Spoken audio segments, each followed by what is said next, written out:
आप अगर मेरे को पिछले 1.5 साल से फॉलो कर रहे हैं तो आपने नोटिस किया होगा कि मैं small cap space, mid cap space के अंदर ही ज़्यादातर कंपनीज पे वीडियोस बनाता हूँ। Reason being growth identification. जहाँ पे ग्रोथ है वहाँ पे मेरी नज़र जाती है। नज़र जाने के बाद उन कंपनीज को खोलने की मेरी नेचर बन जाती है। इसी सिनेरियो पे आज मैं आपके सामने एक लार्ज कैप कंपनी के बारे में बात करूंगा जिसका नाम है आईसीआईसी बैंक। कंपनी ने अपने क्वार्टरली परफॉर्मेंस के अंदर 25% की ग्रोथ दिखाई दी है प्रॉफिट के अंदर। आज अगर आप एक small cap bank, mid cap bank में अगर ये ग्रोथ दिखाई देती है तो वो स्टॉक बहुत बड़ा जाता है आगे। लेकिन लार्ज कैप स्पेस के अंदर अगर ऐसी ग्रोथ आपको दिख रही है तो आप ये सोचिए कि किस लेवल पे ये कंपनीज अभी भी आज की डेट में काम कर रही हैं।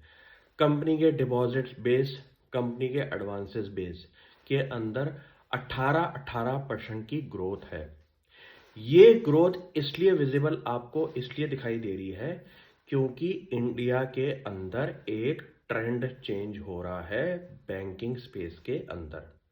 इंडिया का पूरा पीएसयू बास्केट का ग्रोथ अगर प्राइवेट बैंकिंग स्पेस के अंदर आ रहा है, लोगों का दिल दिमाग अगर चेंज हो रहा है, तो ये चीज़ों पे विजिबल ट्रेंड आपको दिखाई दे रहे हैं।